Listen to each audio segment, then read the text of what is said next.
Time for tonight's rewrite. It's Sarah Palin's turn. But the thing is, I agree with her. And you do too. I know you don't think you do, but hear me out. I mean, hear her out. Sarah Palin talked to the conservative website Newsmax, which posted the interview with the understated headline, "Breaking! Sarah Palin talks of Armageddon, Obama's socialism, and her thoughts about 2012. Palin warned that a nuclear Iran could lead to World War III and pointed out that Russia plays a critical role in making sure that doesn't happen. We need to remind Russia that any assistance given to Ahmadinejad, given to Iran, we have to realize that at the end of the day, a nuclear weapon in that country's hands is not just Israel's problem or America's problem, it is the world's problem. We do need to remind Russia about that. And the good news is, we do. I mean, the president does. And by the president, I mean every president. Bush did it every chance he got, and Obama does too.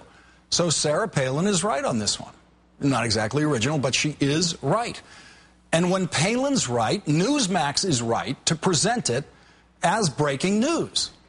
She had more to say about war. I hate war. War is hell. We don't want war. We don't strive for war. Again, right on target. I agree with her word for word. And if you don't, I'm sure the History Channel's got some war footage you can revel in right now. Finally, though, Sarah Palin says she is deeply religious herself. Technically a Christian not affiliated with any organized religion like Catholics, Lutherans, or Presbyterians that might make serious demands on her attention. But she takes an unambiguous stand on the separation of church and state.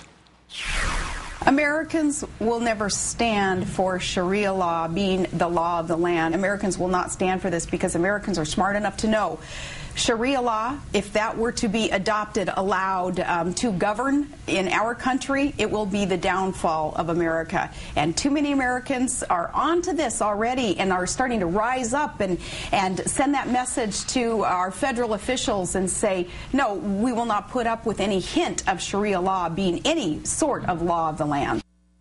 I am so on board with that. Luckily, so were the Founding Fathers. They've got us covered on this one, with a little thing they like to call the Constitution of the United States of America. I guess I do have one little rewrite note for Sarah Palin, just 3 little words. Needless to say. That's what most of us say before we say something that everyone already knows and agrees with. Of course, saying needless to say would make some of her statements seem a bit less scary to the very, very few people who can be scared by such innocuous language. And if she is trying to scare people that way, these statements don't qualify for the label fear-mongering. You can't scare anyone who already knows we have a constitution with talk of Sharia law becoming the law of the land. That's not fear-mongering.